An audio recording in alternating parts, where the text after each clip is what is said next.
The Capacity Building Center for States Children's Bureau presents National Foster Care Month 2020. Website www.childwelfare.gov/fostercaremonth. Collaborating with courts to promote foster care as a support to families, not a substitute for parents. May 28, 2020. Good morning or good afternoon, depending where you are in the country today. My name is Jennifer Marcelli. I am the Program Area Manager for Foster Care for the Capacity Building Center for States. After reviewing the housekeeping details and the agenda for today's event, we'll be playing a video. You will be seeing this pop up on your screen shortly. For today's agenda, in a moment, we will hear some voices from the field about what foster care as a support to families, not a substitute for parents, means to them. Then we will get to hear from Assistant Secretary Johnson. We will then view the Mosaic digital stories called It Takes a Village. Collaboration is key to supporting families, stories from Hancock, Mississippi. Associate Commissioner Milner will then interview our guests, and then we'll have an opportunity to do Q&A, so please enter questions in the chat throughout today's event. We will then hear some closing remarks from Associate Commissioner Milner and hear about a resource from the Capacity Building Center for States. We will turn it over to the video. Foster care as a support, not a substitute for families. Erin Balliet. We need foster care to be a place where children and families can grow and heal and be reunified. We need foster families and resource families who can support birth families and children during this time. Amanda Cruz. I have been fostering for almost 10 years, and it has been such an incredible journey watching the way that foster care has changed into a support and not a substitute for families. Pamela Kelly. 33 years ago, not many relatives or kin were used, to today's foster care where kinship is really our focus. Tiffany Wright. We utilize the resources and the communities, wrap around those families and ensure that they have natural supports that are built through the local communities. Dee Bonnick. It just makes a whole lot of sense to make sure that the services and supports that are driven for families first. And that should be the priority. Tet Rogers. The statement, foster care is a support, not a substitute, to me shows how much foster care has grown within the past 20 years of even my existence. I'm 24 now, and I was a former foster youth, and being able to see how much families are more considered within the case planning, within what they want to see within our future, and how the needs of not just the child's met, but the family is met, to be able to provide a way to end the cycles that are continuously happening and preventing the children and future generations from facing the same issues that they have. Tracy Tippett. I adopted my son out of the foster care system in 2014. The entire time that he was with me, up until the last 3 months, everything was geared toward reunification and trying to make sure that he was able to be with his family. It didn't turn out that way, and I adopted my son, and we still go back to New Mexico twice a year so that he can visit his family, because I feel like that's super important. Candace Payne Johnson. Foster care is a tremendous support and not at all a substitute. Foster parents are there to foster the child, and not only are they fostering the child, they're fostering relationships with the parents during that time. Mary Garrison. I wholeheartedly believe that the key to success in bringing about better outcomes for our children and youth is that we will have foster families be that bridge and that support, and see themselves as the agent of change that is creating the kind of love and success and stability in these families. Mandy Hall. I work in family court as a juvenile services manager, and when I think about foster care and our system in Alabama, I think about the opportunity that foster parents and foster care workers really have the ability to be an asset in a child's life. Judge Trent Favre. I like to tell foster parents that they're here to stand shoulder to shoulder with the parent. I invite them to be a member of the team. Amanda Falk. And I think that's the role that foster parents can play in the lives of birth families, help them and walk alongside them and express confidence in them, speak life into their life.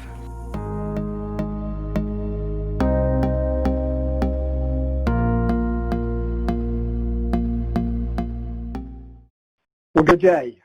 This is Jerry Milner with the Children's Bureau, and I absolutely want to welcome all of you to our annual National Foster Care Month event.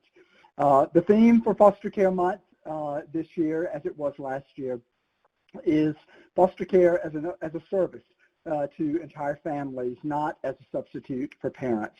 That stems from our national vision for child welfare in our country that has been informed over the last 4 years by visits with young people who've been a part of the foster care system, with parents who have lived experience, and with resource families, with courts, with others who have given us the inspiration and the firm commitment that foster care can, in fact, be a support for entire families out there. So we are grateful that you're able to join us today to celebrate that vision and the work that we're doing in that area.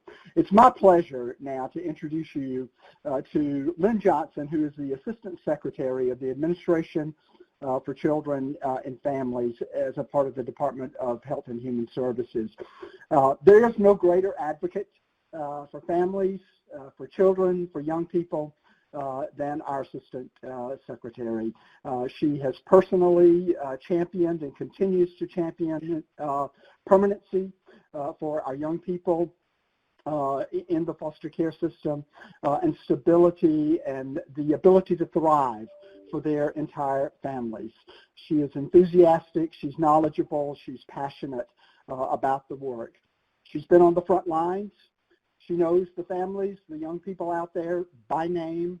She knows their stories, their struggles, and their successes. And she brings that vision, that compassion, that understanding to the work that we do. It's an incredible pleasure for all of us in the Administration for Children and Families to be able to work under her leadership and under her guidance.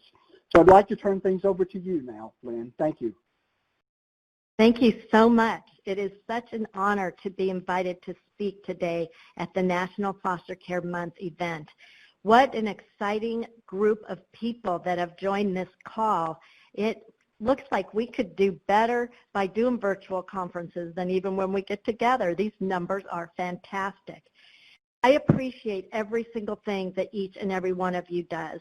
And I want to share with you that each year the Children's Bureau, under the Administration for Children and Families, sets the national theme for recognition of National Foster Care Month, held in May. The Children's Bureau enters the second year of the 2-year effort titled Foster Care as a Support to Families, Not a Substitute for Parents. And that's to emphasize the importance of children remaining with their families, of working authentically with parents and relatives, and to raise awareness about the enormous opportunity out-of-home care providers have to help heal, to care, and to reunite the families that they serve. This year's National Foster Care Month campaign focuses on engaging the legal and judicial system to make sure families have access to needed services, eliminating unnecessary out-of-home stays, and when necessary, ensuring placements are in the child's best interest by prioritizing placements with family members and keeping children in their schools and communities whenever that is possible. Integrating youth and parent voices in permanency planning, court hearings, and community advocacy. Hearing those voices, it is so important to listen loudly, is what I like to say. It's one thing to just listen. It's another thing to listen loudly and to act on what you hear. And by walking our talk, to listen and act, we will make such a huge difference. We also are encouraging collaborative relationships between birth parents and foster parents, and between child welfare professionals and the families they serve, to promote reunification and family engagement to improve all of our outcomes. The Children's Bureau supports a dedicated website for National Foster Care Month at www.childwelfare.gov/fostercaremonth/.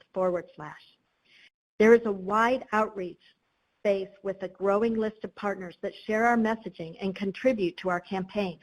including the National Foster Parent Association, Foster Club, Foster Care Alumni of America, and other federal and state partners. There are so many to mention that I just want to thank everybody for joining together to care for America's kids. There were just over 437,000 children and youth in foster care during fiscal year 2018, according to AFCAR's data.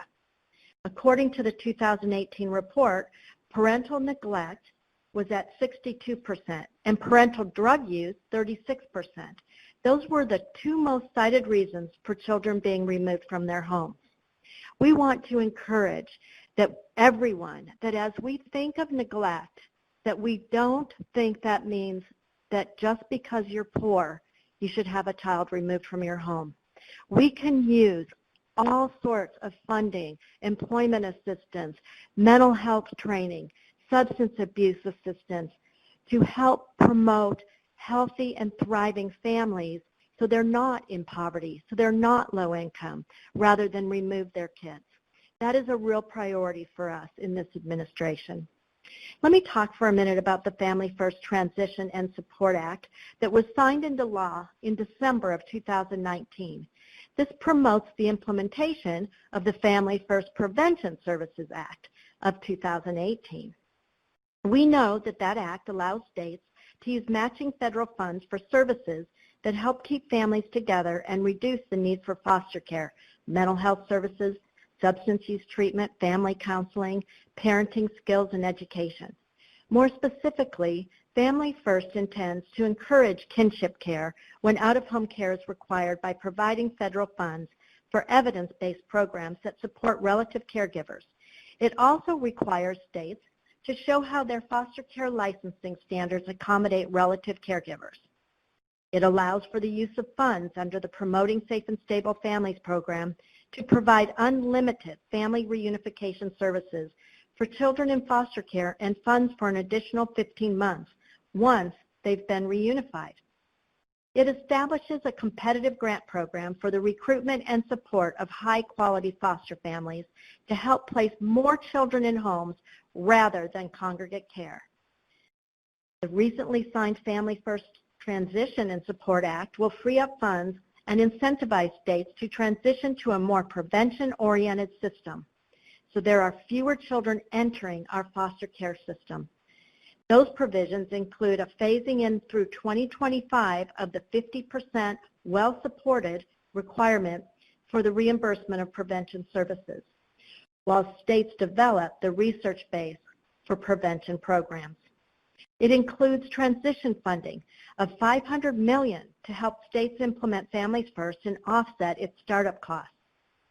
It includes short-term funding certainty for states with expiring waivers and expanded funding for kinship care services. And lastly, the renaming of Part 2 of Title 4B as the Mary Lee Allen Promoting Safe and Stable Families Program. Our belief at the Administration for Children and Families is to prevent the need for children to be placed out of homes. Should children have to be removed from home to ensure their safety, we know our foster resource system will provide the most caring support.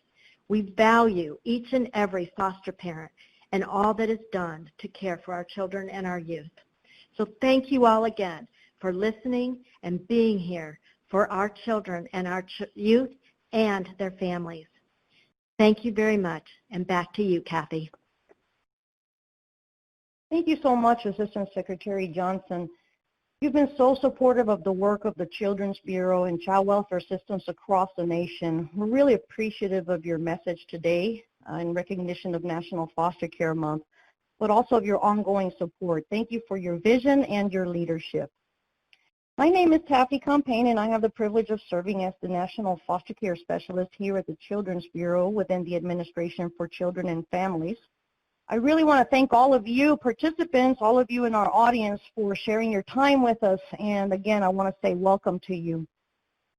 Each May, we do take time to recognize the families, the parents, the children and youth whose lives we touch as a foster care system. And we also want to acknowledge family members, relatives, and kin caregivers foster parents, mentors, policymakers, so many child welfare professionals and other members of the local communities who can and do help children and youth in foster care find a sense of stability during such a difficult time.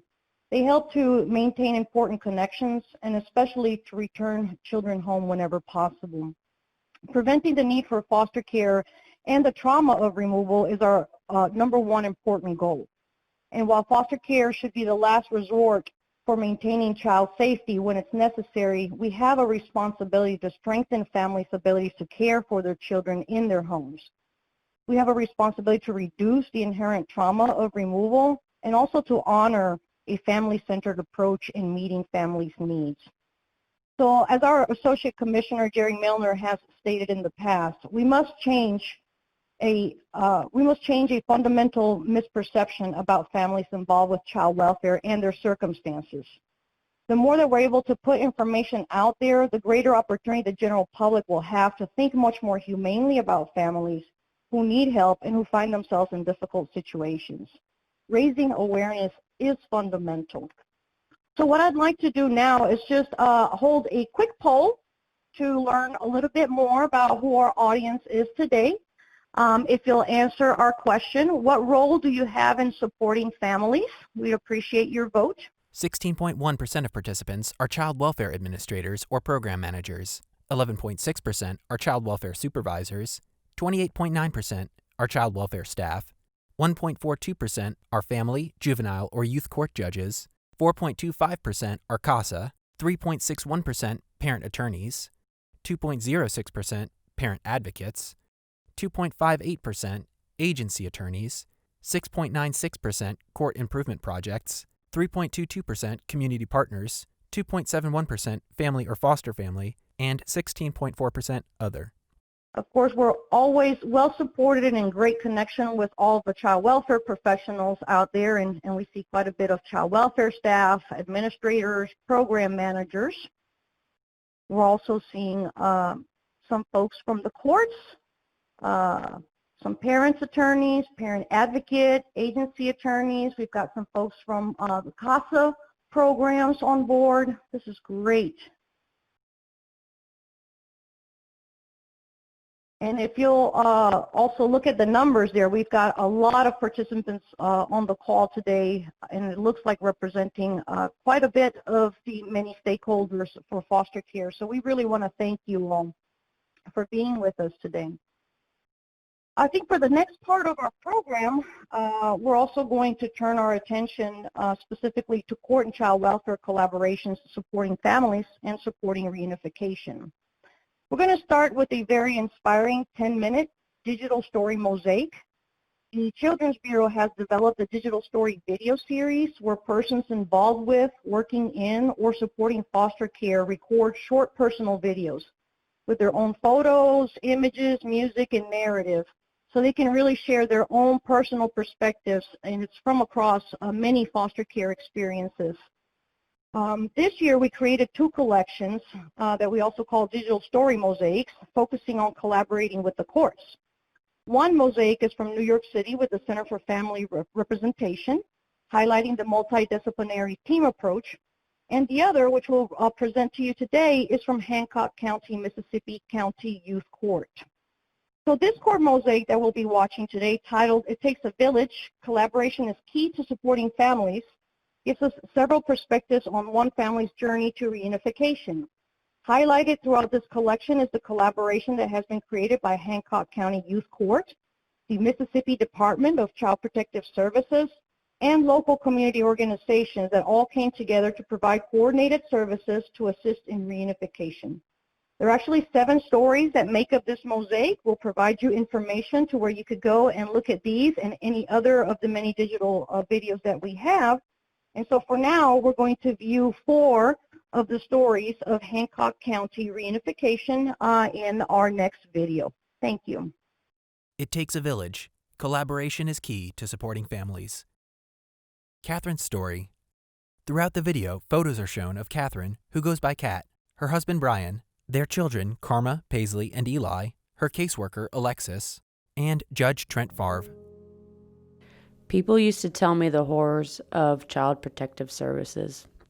Just hearing the words would make me cringe. And soon the day would come that we would breathe the words, "Our children are in state custody." My husband and I were like any other couple, hardworking and struggling to find our place in this world. We were new parents trying to cope with not one or two, but 3 beautiful children. Soon, the stress of it all would pile up so high, it would become unbearable. It started off small, like most things do, and would soon turn into our own horror story. Things got so out of hand, and our mistake was not asking for proper help. And today we know that in some situations, people do care and want what's best for you. We traveled down a dark, selfish road for a while. Once our addiction put its claws in us, not much mattered after that. As we hit bottom, some surprising outside sources would step in and step up for our family. Our first visit would be from Child Protective Services. They gave us the rundown of who, what, where, when, and why. A task list is shown. Items on the list include therapy, AA/NA, DVIP, and rehab. My husband and I couldn't take the same road of recovery together. There was so much damage and hurt that we had to take a step back and address our own inner demons. The day we stepped in Judge Favre's court, we felt a sense of peace. He had the warmest smile, and soon he would become a part of our lives. We had monthly court hearings that showed him our progress. He never downed us for mistakes or belittled us. When we weren't in court, we had relationships with CASA and many community agencies. They helped us adjust to being parents again. Today, we have our children back and all the confidence in the world to give our children the lives they deserve.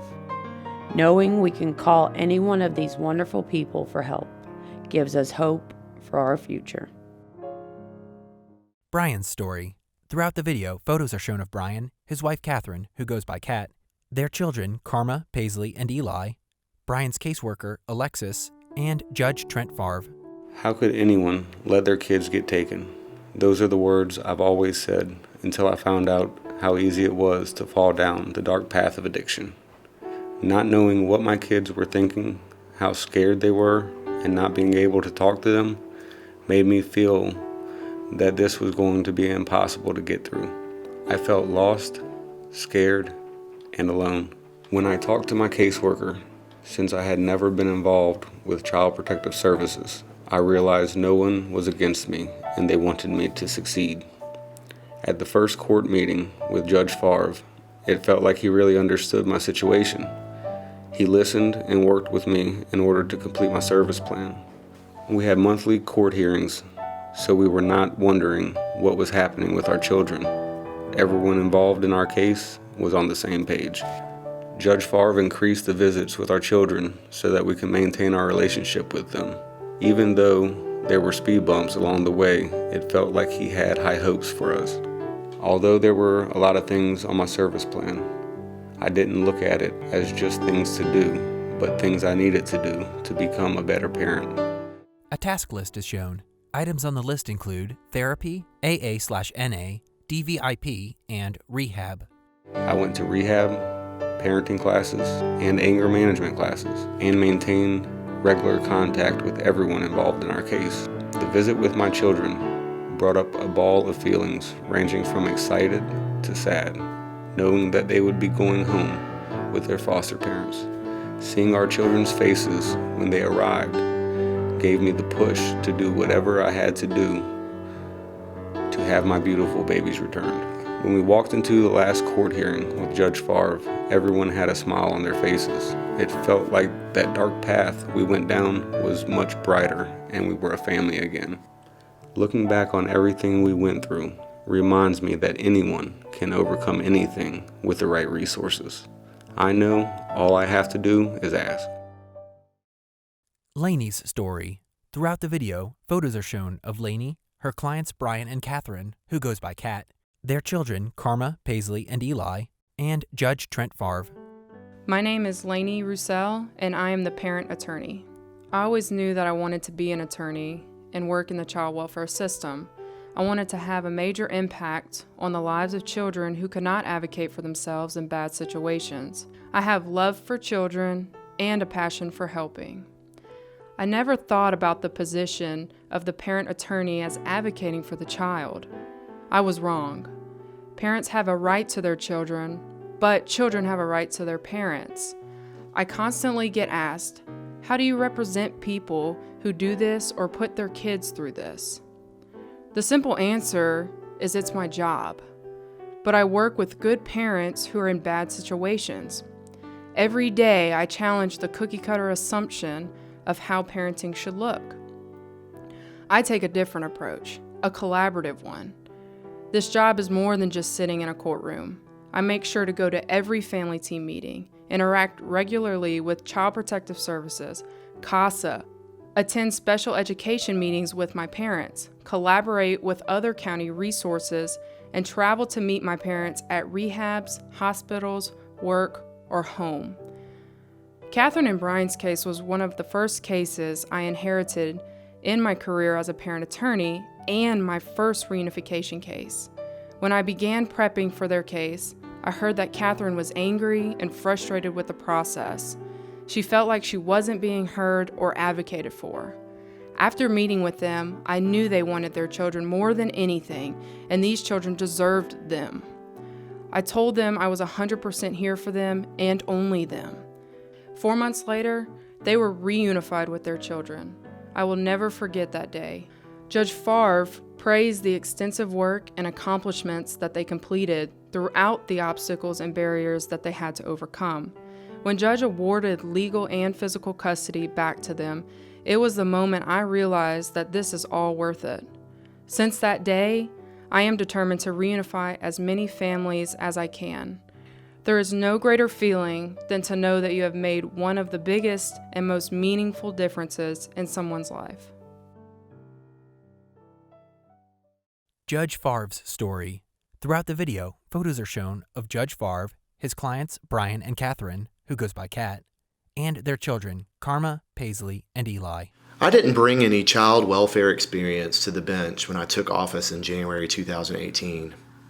I knew I could quickly learn the law, but what I worried about most was getting it right. The right mix of legal knowledge and compassion. I understood the power I had over parents because I had their most valuable possession, their children. I knew I needed to connect with parents on the most basic human level.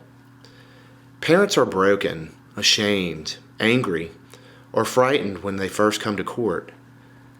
They need to see a face that shows love and concern, to hear a voice that cares. Most of all, they need to hear that I am ready to help them restore their family. I promised myself very early on I would never count a parent out. At my core, I know that every parent is redeemable. With the right path in place, parents can be reunified with their children. Bryan and Katherine came into court angry at each other and their circumstances. They were at rock bottom with so many issues. Would they trust me with their hearts? I had to connect and gain their trust immediately. They wanted something different because of their love for their children. Once we connected, I looked forward to the monthly hearings. While there were challenges, they were able to show progress. At times, they were overwhelmed. Their caseworker, attorney, and CASA provided encouragement, as did the court. The monthly hearings allowed them to share their progress and be encouraged, giving them hope. The most memorable moment is when their children came to court. Being able to observe their loving bond was compelling evidence. Little Eli climbed up on his daddy's lap. As Bryan began to cry, Eli looked up at his father's face and brushed away a tear from his cheek. To this day, that image is a monument of hope in my heart. On the day their case closed, everyone was so proud. We were all transformed through their process. We will be forever connected because of the collaboration instilled by this court. Their story is a testament to the court's philosophy of giving parents hope. Hello, this is Kathy Campaign again. Now what I'd like to do is introduce you to our special guests. We've got Jerry Milner, who's the Associate Commissioner at the Children's Bureau, formerly serving as the Vice President for Child Welfare Practice at the Center for the Support of Families, where he assisted state and local child welfare agencies in evaluating their child welfare programs. Dr. Milner comes to ACF with direct state-level experience as well. During his tenure as State Child Welfare Director in Alabama, he led efforts to reform child welfare practice according to systems of care principles. In addition to those positions, Dr. Milner worked in the Children's Bureau to implement and manage the Child and Family Services reviews of state child welfare service programs. Dr. Milner brings 43 years of practice, management, and technical assistance experience in child welfare at the local, state, and federal levels. We also have Judge Trent Favre. He was appointed by Governor Phil Bryan in late 2017 to serve as Hancock County's first county court judge. He presides over youth court matters, including abuse, neglect, and delinquency. He also oversees a general civil litigation docket. Judge Favre graduated from Millsaps College in 1996 and the University of Mississippi School of Law in 1999. He has served as a board member to various organizations, including United Way of South Mississippi, Hancock Chamber, and the Gulf Coast Community Foundation, which he chaired. In 2019, he was named Mississippi's 2019 Champion for Children for the Judicial Branch and the Child Welfare and Child Advocacy Committee of the Mississippi Bar. They recognize him as a reunification hero for the state of Mississippi. He currently serves on Mississippi's Court Improvement Team. Most recently, he was named the sole recipient of the Mississippi Bar's Judicial Excellence Award. And also, he is married to Shannon, and they are proud parents of Katie and Sam. And we will also have with us Lanie Roussel.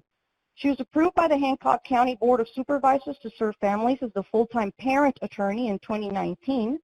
She spends her time serving families through the legal process, collaborating with community resources and agencies, and maintaining constant connection with her clients. Prior to, she spent 2 years practicing in several areas of law, but focused primarily on divorce and child custody law. She's also a certified guardian ad litem. Lanie graduated from the University of Louisiana in Monroe in 2014 and the University of Dayton School of Law in 2017. And now I'd like to turn it over to our Associate Commissioner, Jerry Milner. Associate Commissioner Jerry Milner, Lanie Roussel, and Judge Trent Favre appear on screen for a discussion. Well, thank you so much, Kathy, and what an incredible video that was that we've just had a chance to see. It's outstanding. So pleased to be here with you, Judge Favre, and with you, Lanie, to talk about the work that happened in Hancock County, Mississippi, last less than 3 years, actually. I have to say, beyond a doubt, there's nobody I'd rather be celebrating National Foster Care Month with than the two of you, having visited your court and knowing personally so much about the work that you're doing down there. Some people out there, including me, call this the Mississippi Miracle.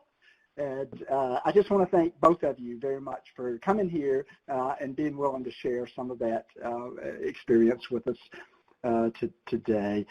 Judge Favre, we'll start with you with a few questions. I think we have a sense of this from the video already, but I'd love for you to tell us a little bit more about your judicial philosophy and your approach to the bench.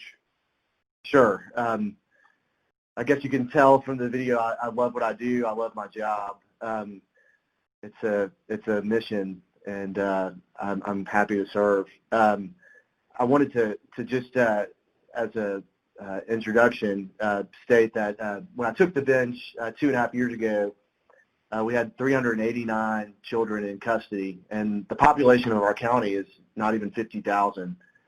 So a disproportionate number of children in custody.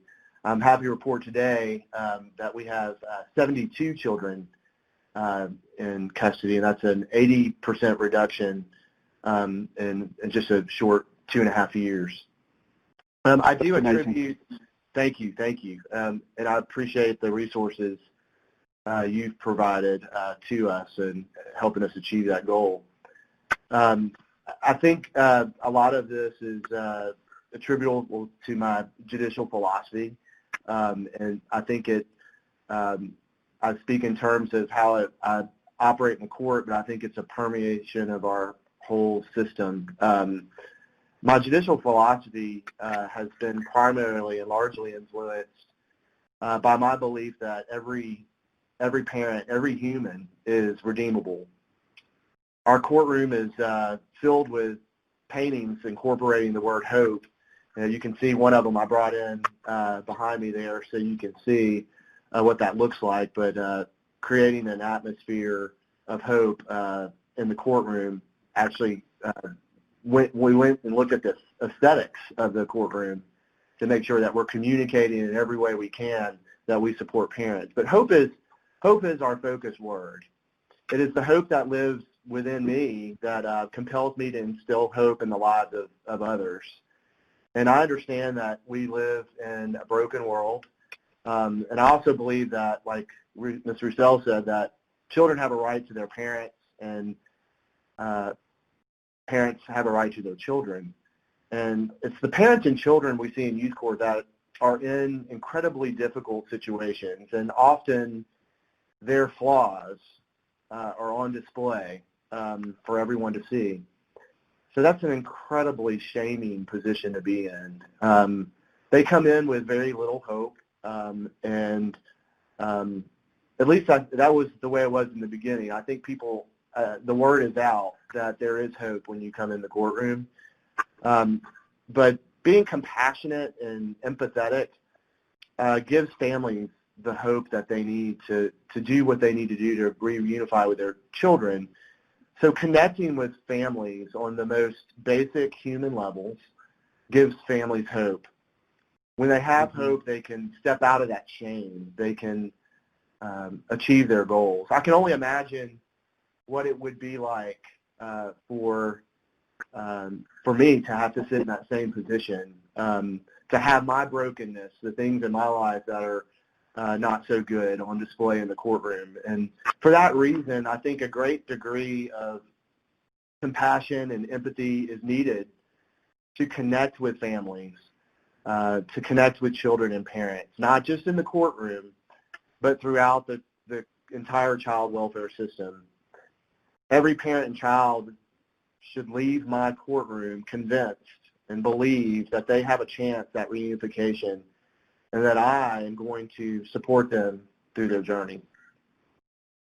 That's just exceptional, and there could be no question that having that kind of philosophy in the courtroom has a tremendous impact on the experience that parents and children will have there. I wonder if you could just tell us a little bit about how you see the purpose of the dependency court and what the role of the judge is in these types of proceedings. So there are so many different roles. I think clearly the role is to mend broken families, but we mend broken families while we keep children safe. We have done a lot of training in trauma, becoming a trauma-informed court. We've done a lot of training on assessing safety and risk for children. So the role of the court is to harness the resources of your community and bring those in to support the family so that we can fix the issues that brought the children into custody and maintain safety for the child during that process. The shift has kind of changed, I think, nationwide to keep more children in home, to challenge courts and communities to prevent removal.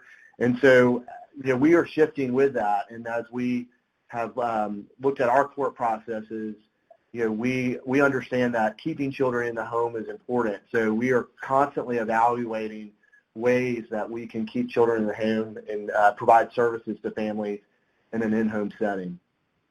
That's outstanding. Well, you've obviously had changes in the outcomes Can you tell us a little bit about what some of the specific changes that you've made in the court since taking the bench 2.5 years ago? Sure, and I've been reading the comments from the participants on the chat, and I see a lot of people want more information about the monthly hearings that we do because they were mentioned in the video. So that's kind of the area of focus I would like to talk about. So it couldn't happen right away with the responsibilities that I have as a youth court judge and also presiding over a civil docket. Given the volume at the beginning, it was very difficult to meet with the families as frequently as we do now. But I saw very early on that there was value in seeing families more frequently. For example, if you don't see them frequently, then you may learn about some hiccup in the case or something that went wrong in the case, and you've lost valuable time in trying to get the team assembled to fix that issue. So about midway through my first year, I realized that monthly hearings would be more beneficial for the families. And I'd point out as well that children were not participating in their hearings prior to my tenure. So increasing the involvement of the child was important to me, to hear their voice specifically. Even though we have an incredible CASA chapter here in Hancock County, I wanted to hear and see the child and let them know that they can have ownership in their outcome. Once we moved to monthly permanency hearings on reunification cases, I could see so many different things happening from different perspectives, and I'll walk through those with you. From the parent perspective, you could hear the parent Bryan say he didn't have to wonder what was going on because he was able to come monthly. He could hear what was going on in his case. He would hear what's happening with his children. So it gave parents hope that the process is designed to work in their favor. They don't have to wonder what's going on. The parents became more accountable to the process. The parents had more opportunities to show their progress. On the other side of the coin, if there was regression, if they weren't able to show progress, then we were able to think through why not progress? What can we do to assist you? And let the parent voice that issue. Why can't they make it to their drug screen? Why can't they get their counseling done? Is there something more we can do to help the parent in that process? So having these more contemporaneous hearings allowed us to problem solve the issues for the parent. From the child's perspective, it gave children more input in their case. Children, when age appropriate, of course, can see the parent's progress or lack thereof. I think that's an important thing for the kids to see, in particular for the Morans. You know, their children can come in and hear what their mom and dad did to achieve reunification. Seeing that from a child's perspective, I think, is very important to know that their parent is working and that they have tasks to achieve in order to achieve a safe reunification. From the perspective of the CPS worker, unfortunately it meant increased work, right? They had to do more reporting, so providing a monthly report. But this, I think, promotes diligence. It promotes quick follow-up on the issues you've heard in the last court hearing. We talk a lot about reasonable efforts in this day and age. And so on a monthly basis, we're examining the reasonable efforts that the agency has used to achieve the plans that are in place. So naturally, if you're seeing the case month to month, then you're going to hear the efforts of those caseworkers more frequently. From the perspective of CASA, it increases the contact with the child and ensures that the voice of the child is heard more frequently and with emphasis. That's important because sometimes, as important as these parents are to me, we could get so focused on the parent's case plan or their service agreement and not really focus on the child. But I'm very concerned about the children and their welfare, and making that determination about the appropriateness of their placement and the restrictions of their placement. And so CASA gives us the voice of the child, telling us the wishes of the child. And I often say when I speak across the state that more information is good information. We can make better decisions with more information. So CASA provides that information for us. And lastly, from the court's perspective, if you haven't figured it out already, I love people. And so I value that connection with the families. I want to speak into their lives and be involved in their lives and let them know I'm committed to their success. So providing more court hearings gives me more opportunity to connect with them, to learn more about the family and speak into their lives, provides more opportunities to determine whether the children can be safely returned. That is a question we ask at every hearing.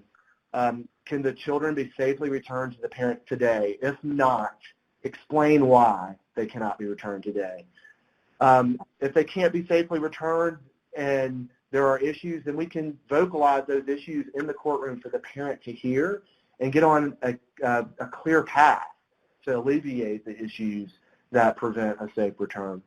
So these monthly hearings, I think, are just important to developing the relationship and the dynamic for the families we support. Outstanding. I'm sure a huge question, looking at some of the chat room comments here and just knowing who's on the line, a huge question is, how did you go about creating such a collaborative court system there in Hancock County? So I think, one, that can be your expectation. The power of the bench obviously has some effect. So creating the expectation of collaboration, voicing that among the stakeholders that we will collaborate, we will work together, that's very important. But team building and collaboration, I guess, is one of the things that comes to me easily. Recognizing that I took over a broken system, I knew very early on that I needed to draw on the talent of the various agencies and bring them all together to the table to improve outcomes. The courtroom was being used as a place to fight battles between agencies and stakeholders, and I decided that it was better to leave those conflicts out of the courtroom and that our focus should be on the family and the children. I did not want the courtroom to be used for anything else, to take our eyes off the best interests of the child and the restoration of the families. So collaboration is a big piece of the success that we've had here, and collaboration is born out of relationships. So I have to work on my relationships, but not only do I have to work on my relationships with the people I work with, I have to make sure that all the stakeholders are working on their relationships. One of my main responsibilities is to make sure that these relationships are in balance and between the court and the agencies. And so I use a metaphor, I apologize, but it seems to resonate with some people, but I use the analogy or the metaphor of a pool. If you're a pool owner, you'll quickly get this, but it's a lot of work to keep the water clear and the pool clean. And so I refer to myself sometimes as the pool boy, because I think the system is very similar. There's a lot of work to keep the conflict out of the system and to make sure that people are collaborating. So I see myself as the person that needs to be in tune with all the stakeholders and know what's happening out there. And a lot of times, empowering people to resolve conflicts on their own first before I speak. And so many times if I hear that there is an issue between any of the agencies, what I will do is go back to that first point and point out that I expect a resolution, that you come to the table with that person or that entity and you work through your issue. And then if not, if it can't be resolved, then I'll step in to assist. Initially, I knew I needed to build relationships with CPS and with CASA. There were close to 80 cases that had procedural defects or problems. So we immediately began to collaborate and bird dog those cases. But from that, I realized that I needed to meet monthly with CPS and CASA. So we continued that process, and these are separate meetings. So I'll meet with CPS on a monthly basis, their supervisors, and also with CASA, and then sometimes we'll come together to discuss issues. I think it's important to have a safe venue for agencies to communicate openly with me about the processes. I'm not immune from mistakes, and so I want feedback if things aren't going well. I do a yearly survey for all the stakeholders to give me feedback about how the court processes are working, and almost like a satisfaction survey. So that gives me some feedback on things I need to work on. You know, we're all in this together, so I believe it's equally important to listen to the stakeholders as it is to set expectations. And from these meetings, we've been able to get on the same page, coalesce around training standards or other issues, and the smaller meetings have allowed us to develop our relationships. Communication is key, and more important to communication, more opportunities to communicate outside of court has given me a better understanding of the individuals I work with who make up the various agencies. Their training has been key. We have been engaged in many multidisciplinary training opportunities, which has allowed us all to work from the same playbook. From system-wide training, I've observed both individual and agency growth, as well as interpersonal and interagency relationship growth. Monthly, I meet with a group, and we call it the PAT group, but it's Partners at the Table. And these monthly meetings, which have kind of not happened as frequently or in the same venue since COVID, we've been doing them via Zoom. But this is a lunch meeting that I have once a month, and any stakeholder is allowed to participate. Mostly the heads of these agencies, we coalesce around the table, have lunch, relax, there's no agenda, and we talk about what we're working on, what our goals are. Sometimes I'll throw out a question like, if you could have anything in the world, what would it be? And we talk about what our goals are, what our wishes are, and that has built a dynamic that has really propelled us forward. And it gives each partner the ability to talk about their agency, to discuss needs and opportunities, but also to problem solve. And it is not uncommon for people to leave the meeting walking out together saying, let me get that for you, or I've done that before, can I help you with that, or I have a form, I'll send it over to you. So it yields immediate results every month, but it also just systemically builds the relationships that we need in our community. That's outstanding. Just really admirable. Can you talk a little bit about how you're using data to measure the outcomes there? So yes, I can talk about anything, Dr. Milner. I probably talk too much. You're doing fine. I use data in a variety of ways. I do love data. I have even spreadsheets that I've created for myself. I think it's important for me to see the names of the children that we serve on a regular basis. So I do love to just glance through the names of those children as much as I can. I try to do it daily. But I use data in particular to improve court processes. I'm particularly fond of compliance data. So that's available through Mississippi's My Kid system, which is our document storage system. And I think compliance data gives you opportunities to find areas of growth. While we've enjoyed success, I'm certain we can do so much better. And you can find great nuggets of areas for improvement in data, in particular compliance data. So it's important because we can measure how court adheres to timelines, for example. And if we're not adhering to timelines, which are very important, right, to moving children to permanency, if we're not looking at those timelines, then we're not getting good outcomes for our children and families. So achieving these timely permanency outcomes is always in the best interest of the children, and it's something I feel like we should focus on. Yeah, outstanding. It's certainly consistent with our Assistant Secretary's focus on permanency for our kids in foster care as well. There's so much for you to be proud of that's happened down there. I wonder if there's anything you'd want to highlight about particular changes that you're the most proud of?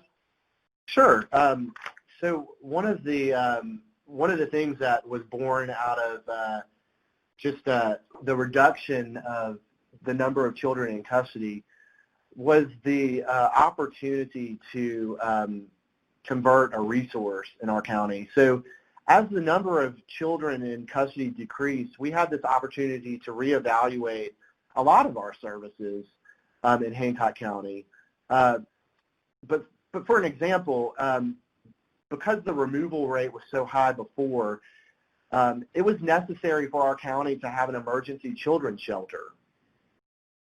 And at that time, it was called Brenda's House. And the county committed to this shelter several years ago to address the issue of the just high volume of children coming into the custody. Well, as our numbers decreased, the budgetary numbers didn't work out anymore. And I caught wind of this, and through some other leadership in our county, we started thinking about a way to convert that asset to something better. And the county had purchased the actual building, so I knew they didn't want to unload the building just after they bought it. So we stabilized our system, and we took a step back, and we thought about the best way to use that resource. And we began having these discussions to make a better commitment to families and to preserve that investment. So we rebranded the shelter as a family center. And it's the first of its kind in the state of Mississippi. So Brenda's House is now a hub of family-centered activities and practices. Our main goal was to have really a place for meaningful and more frequent family time, to get out of the sterile office environment of Child Protective Services. No slight to them, they just didn't have the place to really do a meaningful visitation or family time. So having Brenda's House is a home, and it has a kitchen and living room and a backyard to play in. So the vision was, wow, wouldn't it be nice if children could go bake cupcakes with mom, or even have a birthday party there. So we've been able to increase the quantity and quality of visitation, but we've also been able to create that family-friendly environment. There's a social worker that works there that's able to counsel and visit with the parents to provide them guidelines or tips on how to have better visitation. They provide meals for parents and children. They also provide transportation for one or the other. Transportation is an issue. And they also provide very important court reports to the court. So if we have time, I'd love for you to see a short video clip about Brenda's House Family Center. Absolutely. Here in one of the bedrooms of our visitation center. This is the building where we conduct our visitations for parents and children, and also we can conduct sibling visitations or visitations between grandparents and grandchildren. We knew we needed to do more for families in terms of providing better resources for them in visitation. They were having to conduct supervised visitations in their office. They had a small, sterile office with no toys. It just really wasn't a place where a parent and child could enjoy themselves and get to bond and connect.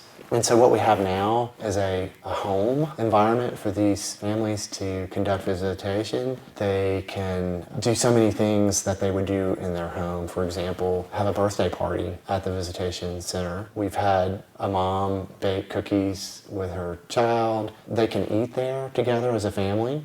One of the things that I like a lot is the fact that there is a social worker there. And so for parents that are interested, they can meet with the social worker in advance of their scheduled time and talk about maybe things that would make their visit more productive. One of the other things that makes the visitation center so helpful to parents is the increased frequency of visits. There's no cookie cutter visitation schedule. When the issue of visitation comes up in a hearing, a referral is made to the visitation center and an intake is done, and then visitation center is able to design visitation that meets the needs of the parents, considers their work schedule, also considers transportation issues. So this is a wonderful opportunity for families in our community. It's the first of its kind in the state of Mississippi. And I'm very thankful to our supervisors, our county government, who were willing to make that investment in our families. Well, that's incredible. It's an amazing use of use of a repurposing a center that can only benefit families there. Judge Favre, as we end our portion of the interview here, I wonder if you might speak just a bit to what some of the challenges are that you continue to face and how you're looking forward to addressing those. Sure. Our challenge is probably not unique to us, but I think the biggest challenge we face is the lack of evidence-based treatment options for parents who suffer from substance abuse disorders. Our county does not have any residential treatment facility or option, and the outpatient options are very few and far between. We are working, though, to implement more best practice standards for treatment courts into our practices and hope to provide an intensive outpatient treatment court option in collaboration with a nationally recognized university medical center. So this is something I'm working on, trying to put the pieces together and work on the funding. But to accent those treatment options, we would look to build a multidisciplinary parent support system or model, including a substance abuse social worker and program director who will build a support team around our drug-addicted parents.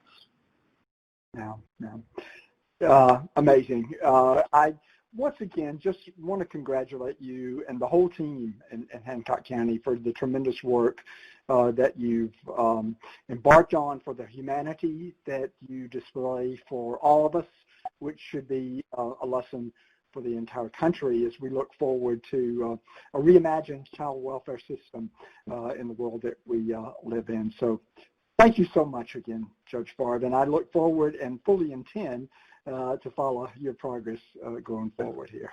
So. Thank you, Dr. Milner. It's my privilege. Okay, great. So at this point, I believe we will transition our interview over to some discussion with Lanie Roussel, who is a parent attorney in Hancock County.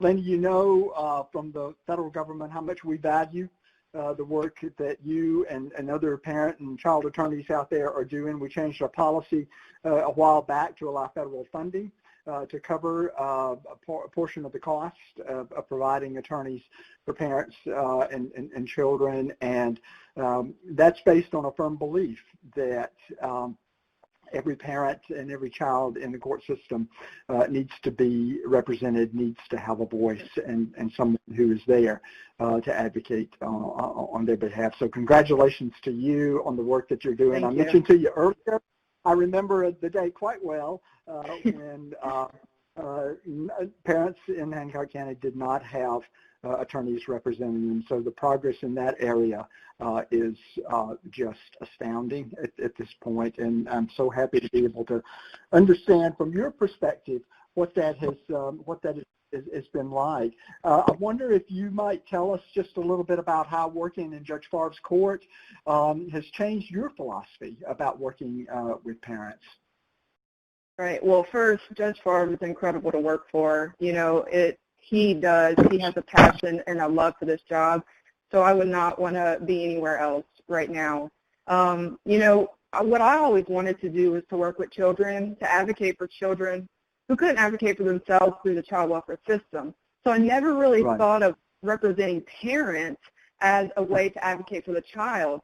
So when I came to Judge Favre's courtroom and the philosophy that he's instilled, you know, representing and fighting for the parents is ultimately fighting for that child. You're fighting for the family to either stay together or be reunited. And so, like you said, Judge gave me the credit of saying, you know, parents have a right to their children. Well, children have a right to their parents. And I will never forget the moment he told me that. You know, I work with so many incredible people. My clients are these incredible people. They're just in an awful situation at this point that we need to use the resources to get them out of. Yeah, that's all too true in all locations around the country. Can you tell us just a little bit about how you approach your individual work as an attorney representing parents? All right, so I take a really big collaborative approach. It's very different than we hear attorneys. When somebody mentions attorneys, they're saying, oh, you got to be adversarial. That's not necessarily what you need to do in the youth court process for dependency cases.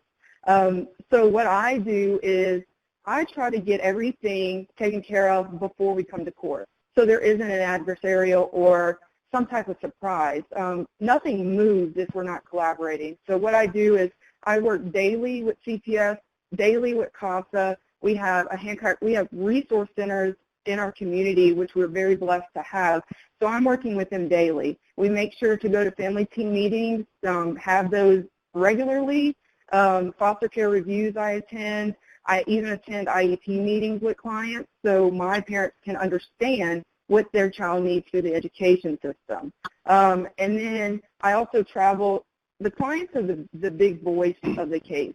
They need to know what's going on. So traveling to their homes if transportation is an issue, travel to hospitals, rehabs, just to make sure they understand where we're at in the process because it is scary for them. So if CPS and everyone is on the same page when we get to court, it makes the process go smoother and a lot faster. Now, there are some cases, don't get me wrong, that, you know, I have to be adversarial for the client, but ultimately it seems that the collaboration is what's working right now.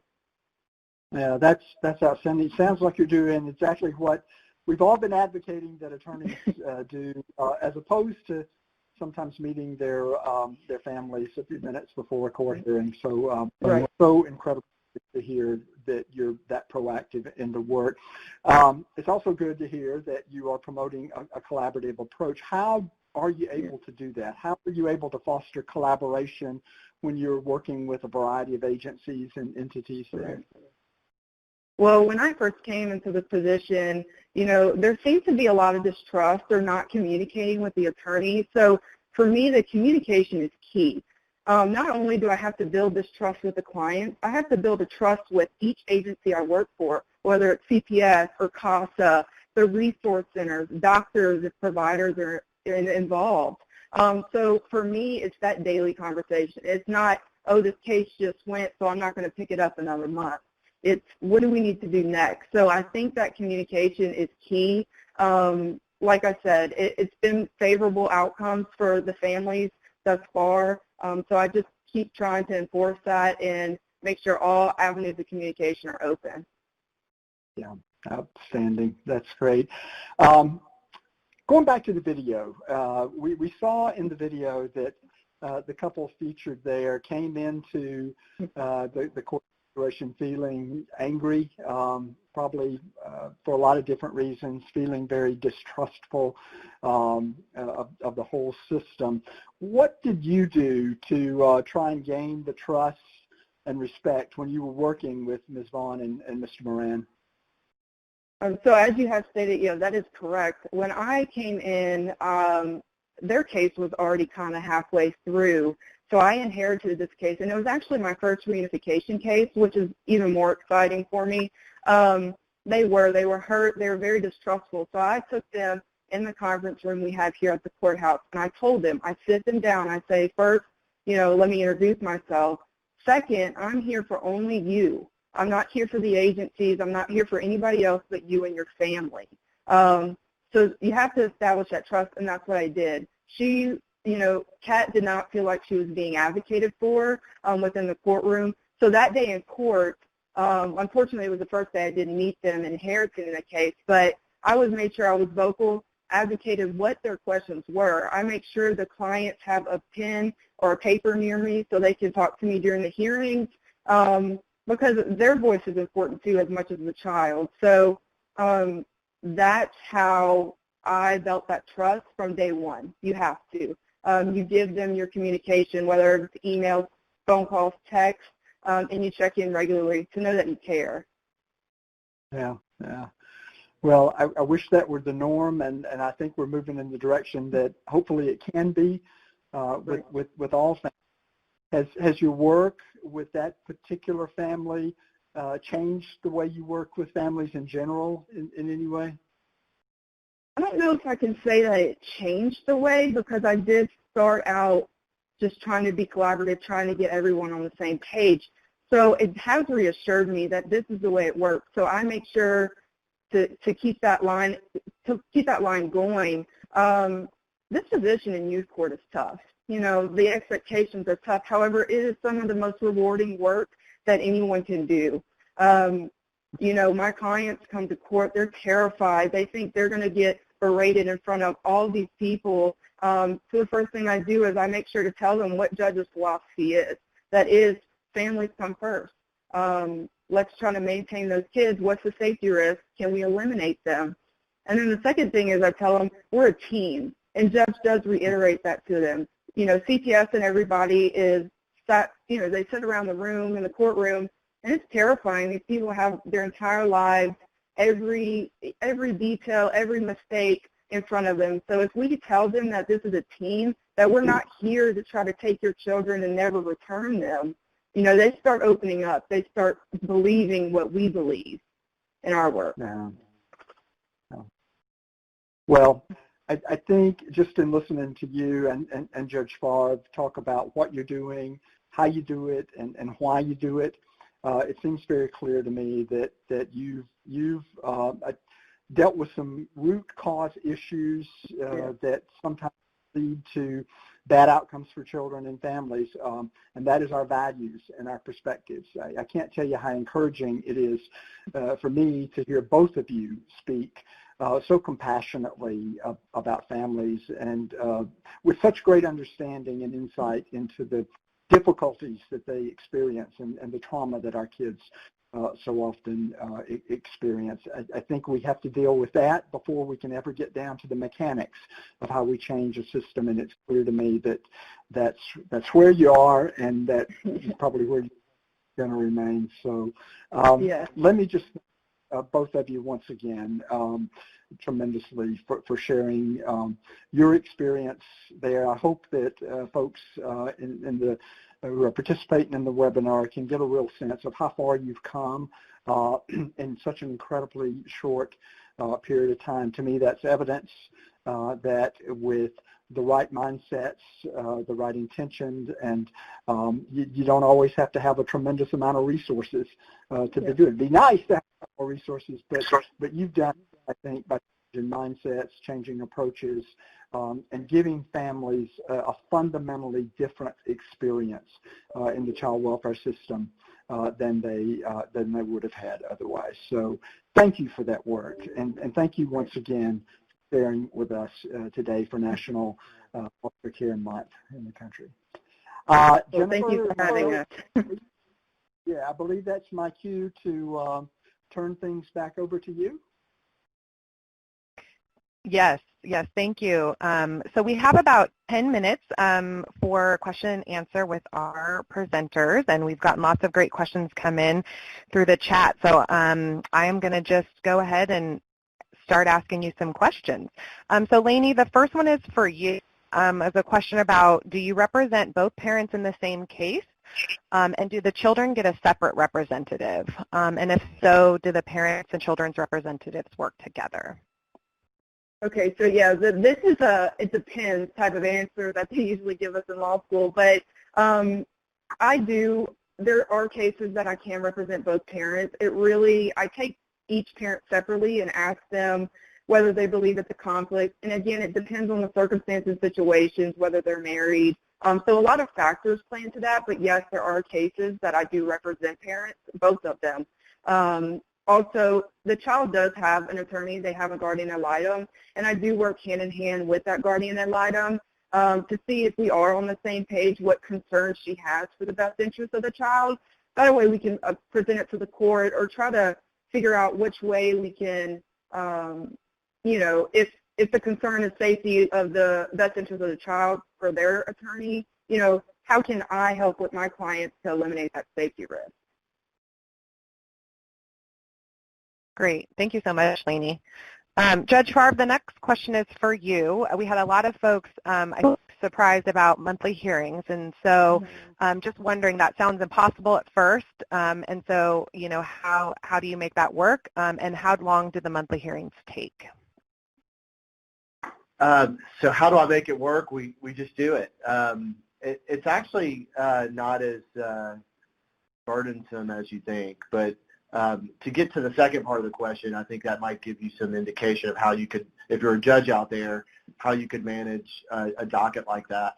The hearings are scheduled for 1 hour increments.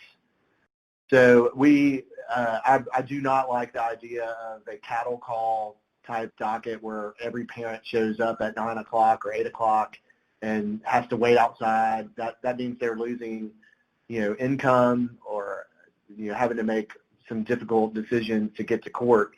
So we schedule them out throughout the day, and they're scheduled in 1 hour increments.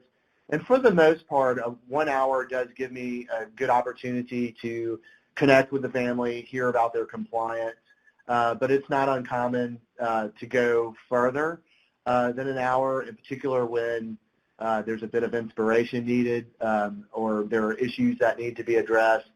We'll take the time we need. I never, ever want a parent to feel like they're being rushed through a court process. That's not good. So we definitely want to make sure we have enough time, and 1 hour has seemed to be a good fit. Great. Thank you so much, Judge. So the next question is for either Judge Favre or Lanie. Maybe one of you guys can answer this question. One of our participants was talking about siblings, and so what are we doing to hear the voice of a sibling that feels enormous responsibility for their younger siblings? It's an enormous emotional responsibility. So I guess a situation where one sibling is in custody and the other is not, is that? Yeah, I'm thinking that like an older sibling, yeah. Well, I mean, we've had instances, I'm thinking of one case, I know Ms. Roussel's thinking, where the older sibling was able to serve as placement, and so we definitely heard her voice in the courtroom, because I encourage foster parents to participate. But as far as hearing siblings, I mean, it's not very common that we have just one sibling in custody and not the others.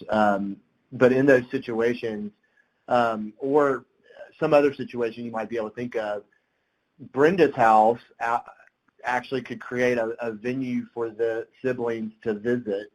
So outside of general parent time, we also have that resource to offer for siblings to be able to visit. But as far as in the courtroom, it's kind of a rare occasion. You might have stimulated something that I need to look at, but it's not very common for an older sibling to come into the court to address the court. Great, thank you so much. And you mentioned something in your response that relates to another question that came in, was around do you require foster homes, foster families to attend monthly hearings, and what about relatives and kin care providers?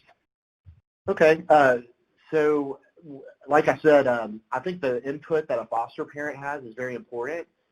And it also gives me an opportunity to gauge where that foster parent is in the process, because we want to make sure that foster parents understand that, you know, they are a support. They are keeping the child safe while we work with the parent. So we want to hear from them. We want to make sure that they're on board with the teamwork that we set into place.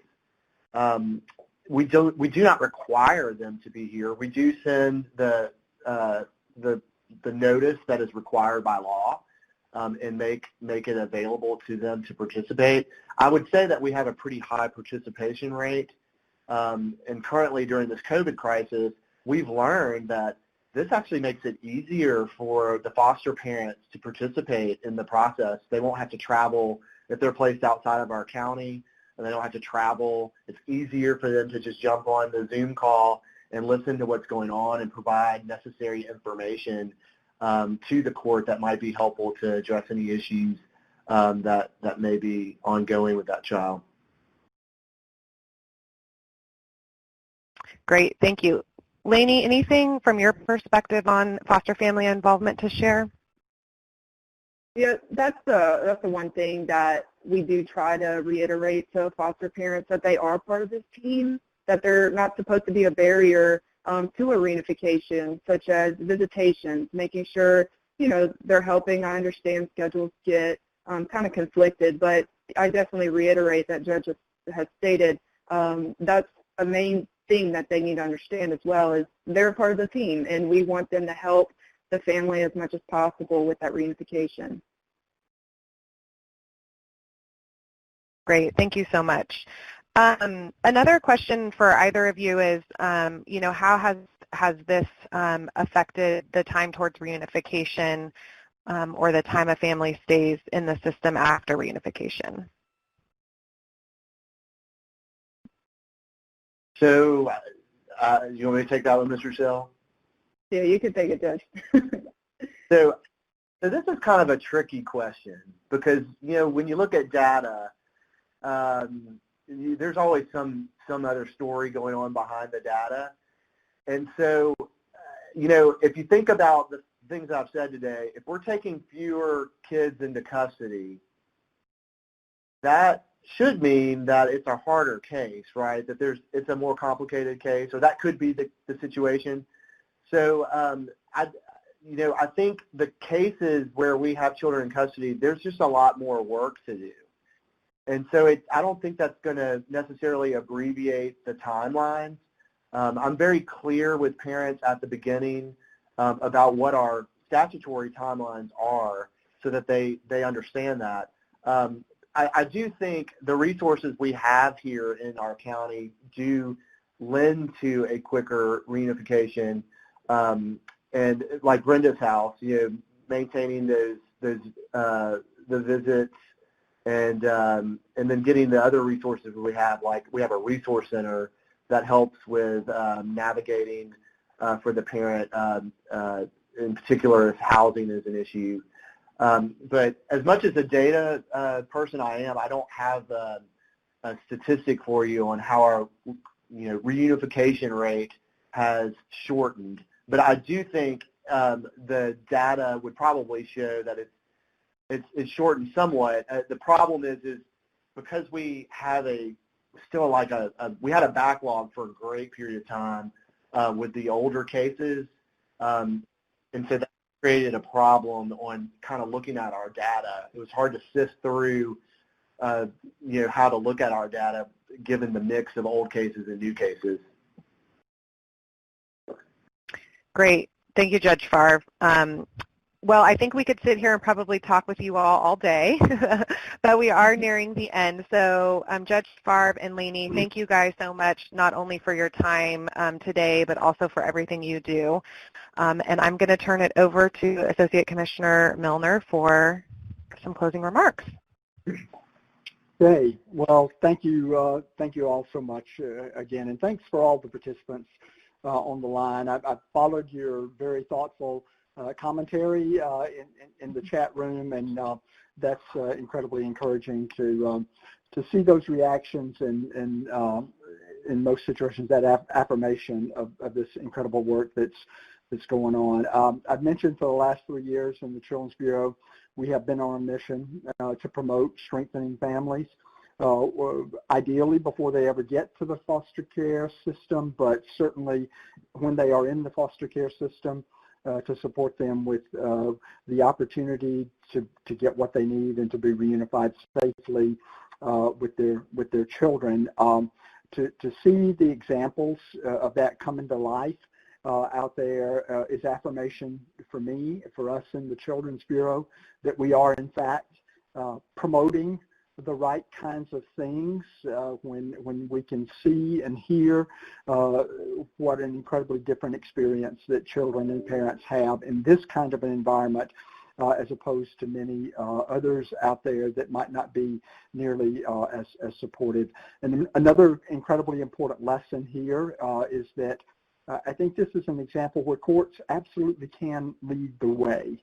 I happen to know that as incredible as Judge Favre is, he needed a whole team behind him to make this happen, and he would be the absolute first to say that. The courts can step out front and say, we're going to serve children and families in a different way, and then bring together the key partners in a community that are essential to ensuring the well-being of children and families who live there. Agencies can also take that lead, but I think the key is having similar goals, having a similar vision, and having that commitment to move forward to serve children and families in humane and compassionate ways. I think we have to start with values, and we have to end with values, because our values drive what we do. They tell us what we think is right and not right. And if our values are in the right place and we're committed to them, I believe that we will find a way to make that happen.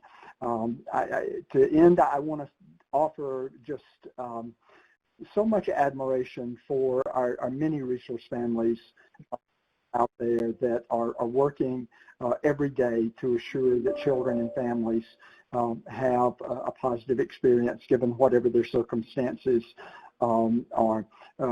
Resource families and children's parents can absolutely work together. I love Judge Favre's earlier comment about how to make some of those things happen. And he said we can start out by making it an expectation. And I think that where we have seen that playing out in very positive ways, it has become the expectation and often led by resource families themselves. So thanks to all of you, the child welfare workforce, the courts, our resource families, our children, families, and youth who make up this thing that we called a child welfare system, and for being with us today as we celebrate the opportunities that we have going forward for a very different kind of a foster care system in our country. And thanks for letting me be a part of that as well. Jennifer, I'll turn it over to you. Thank you. Yeah, thank you, Dr. Milner. I know we are running out of time, so I just wanted to mention that all of the resources are in the pod for your reference. We'll also be sending out materials afterwards. We do have the agencies in court putting families front and center, the National Foster Care Month mosaics that we showed today, as well as the New York ones, and a discussion guide that you can utilize in your work. So we will send all of that information out after the webinar, and then we do have an evaluation. It would be great to have you all fill that out to let us know how it went and how we can continue to improve. So thank you all very much for attending today. We do have a slide with the presenters' email addresses that you can utilize if you'd like to follow up. Contact information is as follows. Taffy Compain, email taffy.compain@acf.hhs.gov. Judge Favre, email trent.favre@co.hancock.ms.us. Lanie Roussel, email lanie.rousel@co.hancock.ms.us. Children's Bureau, Capacity Building Center for States. Website, https://capacity.childwelfare.gov/states. Email, capacityinfo@icf.com.